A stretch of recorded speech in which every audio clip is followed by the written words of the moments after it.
Revamping the world. I've talked about how the kickoff for Midnight and the revamping of the entirety of the upper half of the Eastern Kingdoms, to me, is a prelude to things to come. I really think Blizzard, and they've already said this in interviews, they're really going to look at how people react to the revamp of Silvermoon, which is really a rebuild of Silvermoon, and the revamps of all these lands in the upper half of the Eastern Kingdoms. They want to see how players react because I think they got more plans to revamp more lands going forward. And I think people are going to react really well to this. I do, and I think we're going to get much more revamps throughout the world. I'm talking about bigger, better cities, maybe a Lordaeron rebuild. Hey, I got my fingers and my nuts crossed on that one, hopefully.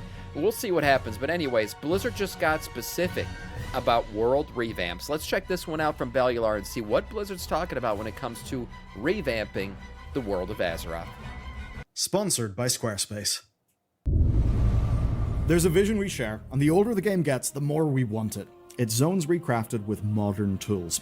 Starting zones that aren't stuck 2 decades in the past. Capital cities that live up to Silvermoon's promise. That looks Stormwind awesome. and Orgrimmar properly revamped. In short, many of us want a world revamp. Yeah, and by the way, when we say world, I think a lot of players share the same sentiment as me. When I say I want the world revamped, I don't want it cataclysmed. Okay, I don't want shit that I used to love and places I used to know completely torn apart. I don't want that. I don't want its cheek, the world get its cheeks clapped and everything's broken. No, I want the up-res shit. I want new-looking stuff in old zones. I want to see, like I've said before, Ungoro Crater remade in the modern day because right now it still looks like it's made out of 2 bits and shit. So seeing these worlds kind of redone with the modern day look, the modern day graphics, I think to me would be really nice. A lot of these old lands have a lot of cool lore in them, really cool stories that I'd love to go back and see. And the Cataclysm way, it was controversial because it made the lands unrecognizable. A lot of them were broken to the point where you're like, oh my god, this looks nothing like it used to. It looks like the way they're going with like the Silvermoon style and all the worlds around, all the, the Dead Scar and all that shit, the Amani Troll lands. It's a revamp where it still looks very much like it originally did, but brought up to modern day graphics. And here's the big news. Blizzard are on board. They're no longer telling us how difficult it would be to revamp Azeroth. Rather, they're now telling us how excited they are to do it. Now, this comes from recent developer interviews.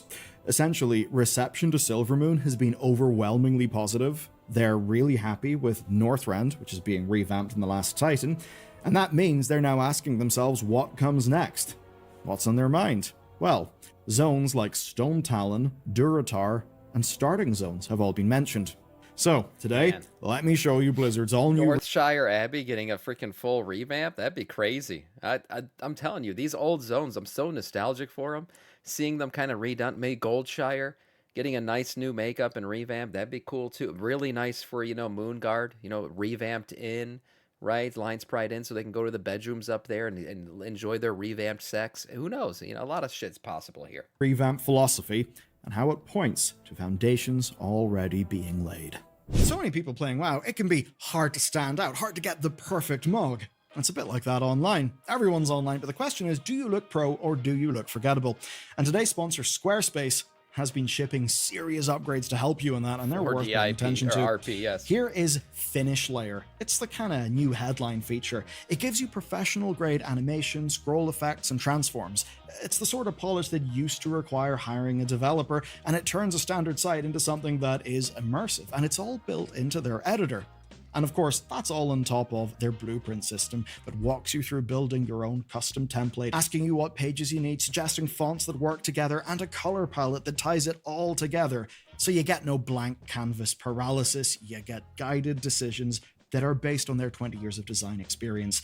And while you probably know about all their e-commerce stuff, you can actually sell things in person with Squarespace, be it merch, services, whatever. It all works now with tap to pay on iPhone, so you can just accept contactless payments. Squarespace won't sponsor me. With I don't just know. your iPhone. I'm No card unsponsorable, reader, I guess. no extra hardware. And that alone makes Squarespace a hell of a lot more than just a website builder. So you can build your site for free at squarespace.com. No, I'll be honest, Squarespace hasn't reached out to me. They haven't, but a lot of sponsors have, but I've just been so lazy about it. Like accepting, because I gotta accept a sponsorship, I gotta make a commercial and shit, and I've just been real fucking lazy. And I just been wanting to play the game and not really do any of this extra shit. It's my fault, personally.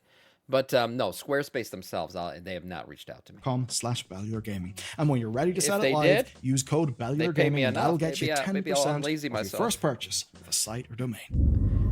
Everyone's got a price, boys. The world revamp topic. It conjures up emotions so big in the community that we've had a hair trigger for data mined old world assets, but this time it's far more real. In an interview with Game Informer, Blizzard devs talked about the success of rebuilding Quel'Thalas and gave us some insight into the Northrend revamp. Basically, they're incredibly happy with player feedback and what they're seeing internally. So happy that it's giving them a kind of confidence about the future. Nice. Associate Game Director Paul Cubitt basically couldn't contain his excitement. Blizzard have realized that players love going back to old locations, Shocker. and more importantly, that is something that they can actually build entire expansions around. Don't know about you, but I think I've had enough random island expansions. Yeah, random island or space shit expansions. I agree. And like technically we're getting Midnight, but we're not getting any new continents, right? We are getting an expanded northern part of the Eastern Kingdom. So there are kind of new lands being added on to the landmass. But overall, we're not getting any go to this new place and go explore this new island or go explore this new planet. No, it's like literally we're staying in Azeroth, which is cool. I'm really excited about that. Even the thought of Northrend being the main place we're in for the Last Titan excites me. I like going back to these old lands, and that's why I'm also excited for that Arcantina feature, right? Because that thing is going to send you around Azeroth to do old quests or new quests in old zones. I think that's exciting to me. I love going back to those zones. I've been playing this game since I was 15 years old. I'm 35, decrepit, and balding now. And you know what? Going back and remembering when I was 15, yeah, I'm a bit nostalgic for that. So yeah, I like going back to that old shit and seeing it again. At least for now. He uses Wormrest Temple as an example. It's an iconic place, and other than Death Knights killing dragon whelps, we haven't caught up with it in-game since Cataclysm's Dragon Soul. That's something he says he's excited to revisit in The Last Titan. But then the excitement really hits him. What about Elwyn and Durotar? What about random places out in the wild like Stone Talon Mountain? Did you know there are black dragons under that mountain? That's something we learned in Warcraft 3. There's a whole cave system under Stone Talon where Thrall and Jaina meet Medivh, yet it is nowhere to be found in-game. But that's the sort of story that Paul wants to go back and tell. Hell yeah. And that's massive, not just because of the story potential, but because this is a developer, a very important, high-title developer, looking at it seriously and talking about a real zone and real narrative stuff in an actual interview with the press. It seems like they're shocked at players being excited to go back to the Eastern Kingdoms. I don't know why they would be shocked by it, but I guess maybe the fact that we're as excited as we are, maybe they knew it would be well received, but not this well received. And the fact that the player base is so excited about it and the feedback has been so positive on what they've done, they're like, well, shit. This is what we should do. This is what the players want. And I'm glad that's the feedback they've gotten, and I'm glad they're reacting to that feedback. That's one positive about modern day Blizzard, post Shadowlands Blizzard, I should say, really is that they got humbled in Shadowlands with what happened with the numbers, and they've really decided, like, we got to listen to these fucking guys. These guys who pay for this game every single month, we got to listen to them a little bit. And they've been doing that ever since, honestly, and I think it's yielded some really good results for us in the game. And that makes us think, what about Desolus, Ashenvale, the Barons? Well, he's not the only person to catch revamp fever. It seems it has rather spread through Blizzard HQ. There's another interview. It was done with PC Gamer, and in it, visual development manager Gabriel Gonzalez joined Cubitt to talk about Silvermoon. Now, he's the person who creates the color, the texture, the feel of his zone. That's the team that he's a part of. Basically, that's a good team. The person with the broad scope to direct different departments towards a singular visual identity. So he'll be at the forefront of any revamp, and it's clear that he's quite psyched. Revamping Silvermoon was, to him, scary. Gonzalez talked about the zone that already existed being smoke and mirrors, right? There's what you can see from the ground, but if you were to move your camera up, walking around those zones today, you would see blank, unbuilt locations, cardboard cutouts. I mean, it never got the The trees, man. You look at the old trees and the old zones, man. They're literally like flat panes that are just coming out of the bark. It's You know, like Blizzard did a lot of shit back when there was a lot of limitations to technology when they made World of Warcraft. It was such a big thing when they made this massive open world. They did a lot of interesting things with the limitations that existed back then. Those limitations no longer exist, but you still see those things. So what was once crazy engineering is now looked at as like, oh my god, why they this looks horrible. So as much as we love Azeroth, there are parts of it that you look at today and you're like, ooh, that's tough to look at. That's a tough one. Mount treatment. That's basically why. But Midnight Silvermoon is proof that that can work. And Man, trust that me, looks beautiful. Midnight Silvermoon. I can't wait. I really can't wait to go to New Silvermoon. I completely avoided it in the beta. I did not go here, and damn, this looks so damn epic. Is absolutely fantastic. I'm so excited for this. And when the discussion got to Silvermoon being the proof that they needed that it can actually work, well, that's when Paul Cubitt takes a shot. Because sure, fear is a factor, but the opportunity is huge. Essentially, they were anxious to see, and maybe are still a bit anxious to see, how people respond to Silvermoon, because if it works, it opens up storytelling opportunities across the entire world. Exactly. Now, we've seen a few examples so far, but, and this is the key part, they specifically want to tackle a Stormwind and Orgrimmar rebuild. We have that in writing from an interview. Now, you may say a city revamp and a world revamp are different things. You may think about past interviews with, say, Ian Hazzikostas talking about how, yeah, it would be really cool, but, it would be hard. Here's where it's kind of cool, because Ian is talking about it, and he's talking about it in a bit of a different way. Okay. Ian Hazzikostas is WoW's game director, and at times he can be difficult to pin down on an issue. You know, maybe could seem willing to keep any promise open-ended enough to, have wiggle room on. Maybe you could say that stuff he's perfected from his days as a lawyer. Maybe it's that he's stubborn. These damn lawyers, man. You can't trust a fucking lawyer. You can't. Anybody who listens to a lawyer is a freaking idiot. You can't do it. Don't do it, guys. Anyone who watches a lawyer stream daily WoW content, I don't know why the fuck you do that either. Maybe it's because he knows it's really goddamn dangerous to go out in an interview and write a whole bunch of checks when you don't know you can cash them. Personally, I lean towards the latter being the example. But it also means that whenever he starts to sound more specific, it's kind of worth taking note. As an example, things like dropping the game's faction divide. He admitted that, quote, they probably reached the tipping point a while ago, but in a game like this, we're stubborn and traditionalists, and it's scary to say, let's uproot this foundational pillar of what the game has been for over a decade. But it's time. That was him talking about whenever they loosened up some of the faction restrictions. So he knows they can be a bit stubborn internally, but he also knows when to pivot. And that's exactly what we're seeing with the world revamp discussion. Let's bring this back a few years and do a comparison. Let us lay waste to this realm. Cappy, thank you for the follow, man. Welcome to our Scourge. Ian has been fielding revamp questions almost as long as he's been director of the game. Post Battle for Azeroth, there was light speculation about a revamp, but the rumor mill quickly turned to Shadowlands. That's an expansion that, of course, introduced a 5-year time skip to the setting. Why? Well, Steve Denuser told us it was to give Azeroth time to breathe and let some characters grow up. But then they told us that major events like reclaiming Gilneas wouldn't happen off-screen during it. Yeah, but like reclaiming Gilneas, we've seen nothing from that. Like, yes, we played it in game, and I was glad that it was not an off-screen thing. But why did we do it again? Well, it's like for what reason? Just to put another female in leadership, maybe? I don't know. Just saying. But like we went through that, and really Gilneas, there's still no reason to go there. Nothing has changed in the city other than the fact that now there's some NPCs walking around it. I thought maybe it was going to be a player housing play where we're going to get some Gilneas neighborhoods or something like that. We didn't. So making Gilneas relevant again, maybe giving that city a proper revamp would be cool. I think Gilneas is a very cool aesthetic. I've always said that it's very unique. That kind of London, rainy vibe. It's a really cool city. Got some nice music too. So I would like to see that one given some love as well. Time skip.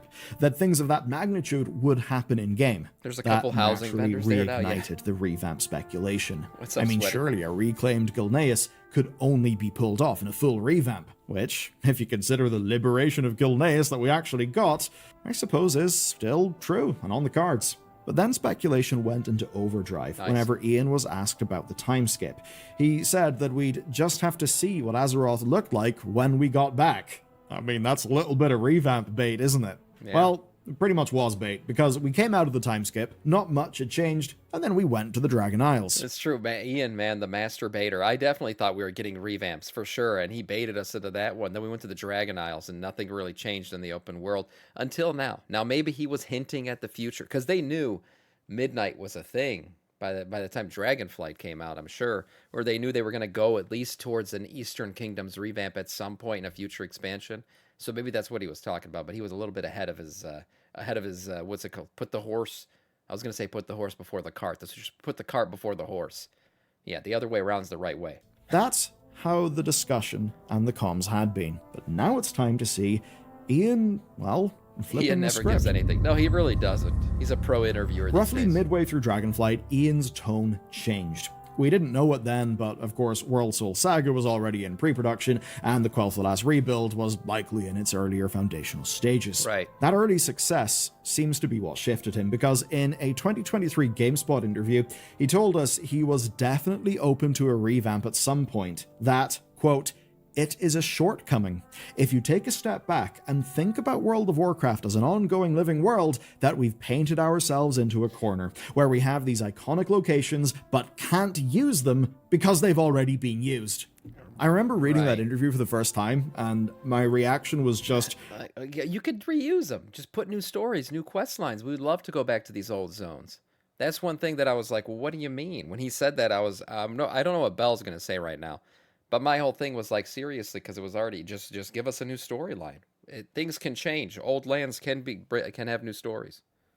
Yeah, Ian, that is the biggest truth that has ever been true. It's absolutely a tension and almost a tragedy of this game. All the parts of it that we're nostalgic about, that we remember from our childhoods, just can't be touched in a meaningful enough way to matter, because that's what the zone is. You can't do anything without revamping it. But that was 2023. Here's the cool bit. By 2025, Ian would go a lot further in his interviews, telling us, quote, "A lot of time has passed, a lot of changes happened, and there are new stories to tell. And I think something that we've thought a lot about on the WoW front is if we're actually doing ourselves and our story an injustice if we can't tell new stories in those places." There you go. So you can see it all painted into a corner. Yeah, and then he realized you can go back to these old zones. You just got to tell new stories to take people there. And that's the truth. And if you do that, I think the player base will react to the right way. That's what the entire upper half of the Eastern Kingdoms is now. New stories told in own zones. And that it's an injustice to just leave it the way it is. And now, in 2026, Ian has said this, quote, "I think it's essential when building a living world to tell new stories in familiar places." Yes. And that's the culmination. From guiding people away from the idea and a lot of hedging in the past, to outright acknowledging the corner they had painted themselves into, to calling it an Very true. injustice, and finally, now, to calling it essential. That is 4 years of unmistakable shifting on the issue. And as we've seen that shift, we've seen other developers talk about world revamp stuff in a way that feels far more tangible. As an example, the Stone Talon Mountain stuff from earlier. Now, in the 2026 interview, Ian continues to talk about striking a balance between nostalgia and freshness, the importance of borders and contiguous spaces, and the players... There is certainly a balance, right? And I think that balance was crossed when, like I said, with the Cataclysm revamps, where you're not going back to it. It doesn't feel like you're going back to an old zone anymore. It feels like they deleted the old zone almost, like they completely wrecked it. And it's almost unrecognizable at that point. That's not what you want. That's not the right way to revamp a zone.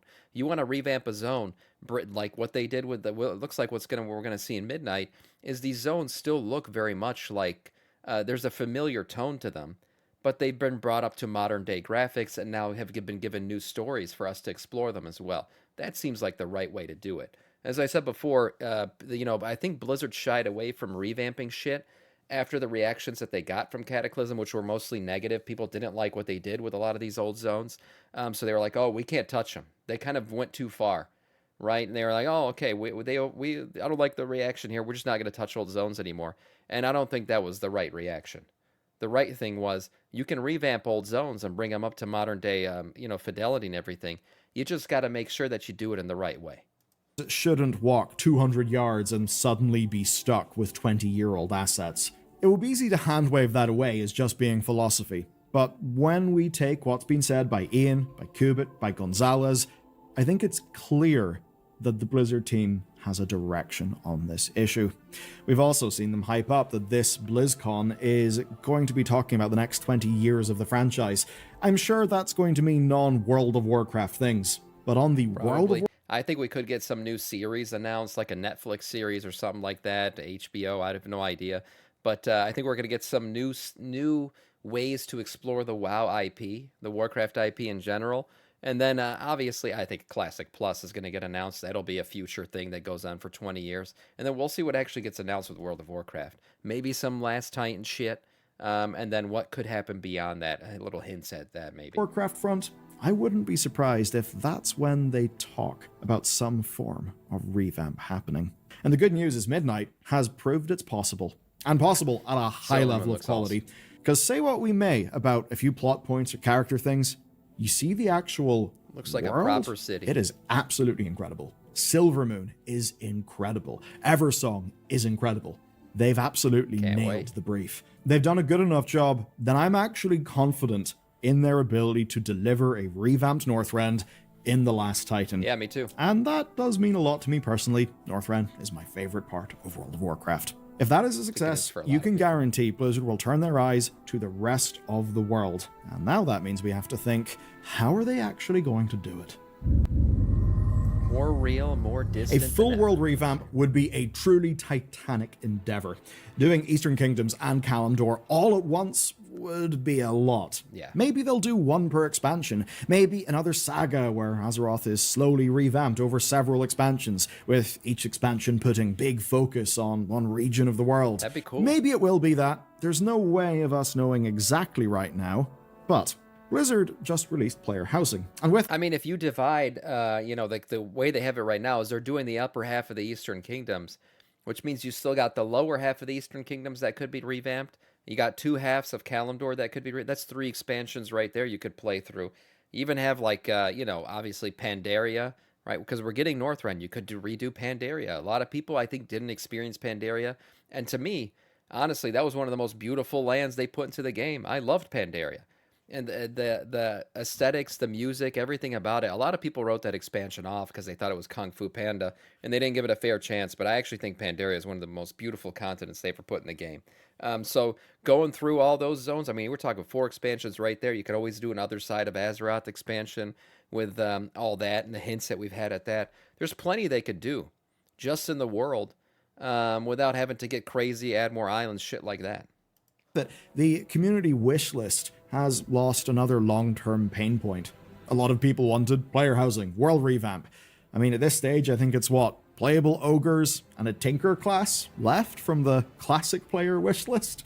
That, of course, and the world revamp. So they may take a slow, pragmatic approach to this stuff, but the resources and the talent are there to pull it off. And insofar as the sorts of things that are production friendly, that scale well with a larger art department, stuff like revamping zones actually does fit the resources of a big company like Blizzard.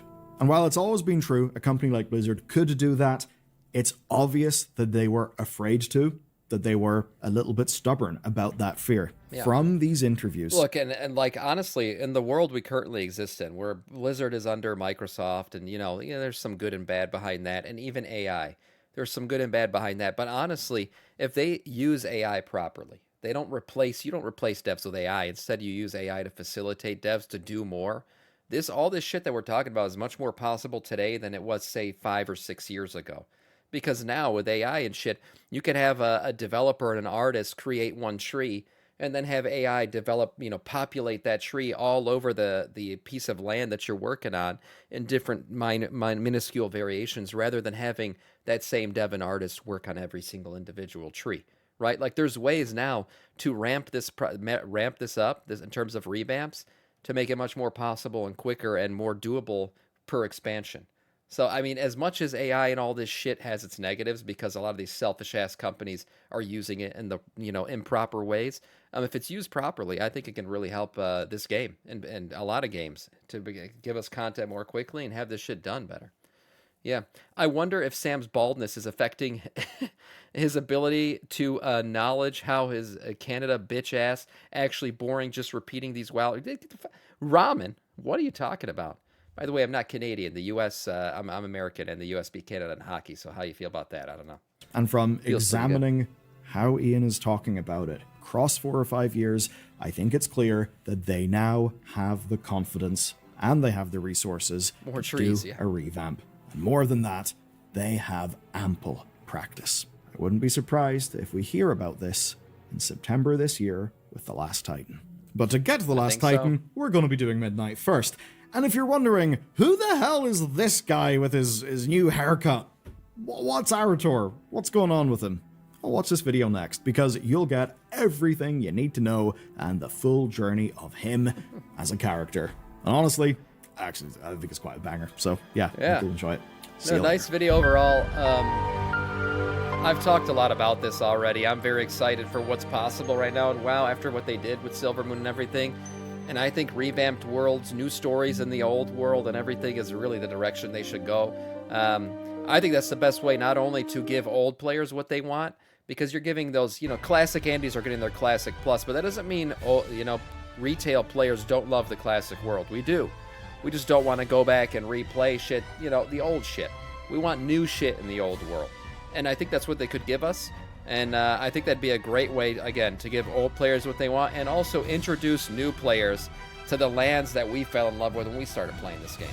Because at the end of the day, the thing that really captured us all when we started playing WoW all those years ago was Azeroth. It was the exploration, the massive world that we started falling in love with, the memories we made in this world. And I think that's the best way to hook new players and keep the old players for sure. Nice video overall from Belula.